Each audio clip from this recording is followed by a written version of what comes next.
Now more of the Midcoast Morning Buzz with Richard and Jim. Radio 9, WCME. Sequestration cuts continue to be felt throughout the Midcoast. The latest victims of government indecision are local community centers that provide meals and services for the elderly. Our guest is Dave Brown, director of Southern Midcoast Community Center over here in Topsham. The center provides Meals on Wheels to senior citizens, as well as twice weekly community meals through Spectrum Generations. Both programs are either facing cuts or elimination. Dave, thank you so much for coming in. Approximately how many people is this going to affect immediately? Well, we serve Meals on Wheels in this area to around 100 people. So that's 500 meals a week is what we send. And we have about 30 people at each lunch. So we're talking about another 60 meals every week.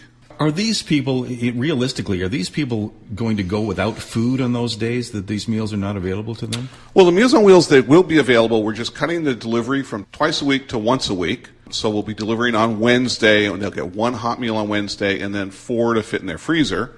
So they won't go without anything. It's just it's a social interaction that they'll be missing there, which is very important for people who are shut-ins and no longer mobile. It is critically important. Yes, yes. For the social lunches that we hold, there will be some people that come to get the nutrition who will not get a meal by staying home, or they'll have cereal. They'll have cereal for breakfast and for lunch and for dinner, and they won't be getting out to get that hot, nutritious meal that we provide.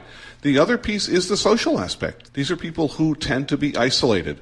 This gives them a chance to get out, be with other people. Studies show that helps people stay in their homes longer, which in turn actually makes it less expensive on the medical system. Is this federal, state, or both money that you're losing? Well, as all government things, it's a little complicated. We're funded under Title III, the Older Americans Act. That is subject to the 5% sequestration, which I don't think people really understand actually goes back to the beginning of the fiscal year. So we're looking at a 9% cut for the remainder of the year to make it up. The federal government gives those Title III funds to the states, who then distribute them to the area agencies on aging. Is there any contingency plan? You have to know that there's always strings attached to federal and state money. Is there anything that comes from the government, it's going to be revoked, pulled at a moment's notice? Is there any backup or any contingency plan that you had in effect or that you plan on implementing now? Well, these are the changes that we had planned on. We had hoped we wouldn't have to do them. We're also finding that the need is greater this year than it was last year, which is greater than it was the year before. So the number of meals that we produce has been increasing. We actually will produce 3,000 more meals this year than we did last year. It's just not keeping pace with the need. Mm-hmm. Dave, I understand, and this is not to suggest in any way that this limited help you may be getting from some sectors of the community is going to solve your problem, but I understand that some in both the private and the non-profit sector have stepped up a little bit to help you through this.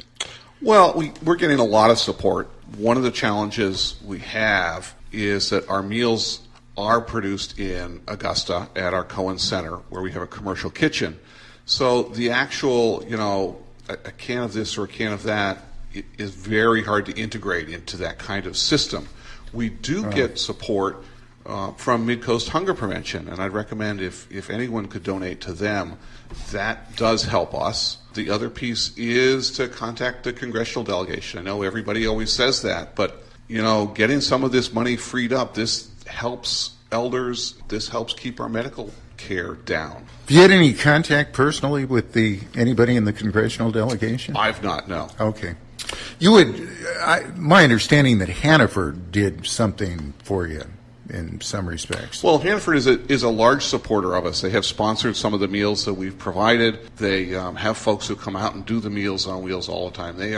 Hannaford has been extraordinarily supportive to our programs all the time. Good to hear. Have you also gone out further? I mean, Jim makes some great point about some of the commercial operators out there. Are they receptive to helping out? I know that in Massachusetts, Whole Foods is actually doing something to help people who are in need of food and just basic nutrition, from children to the elderly as well.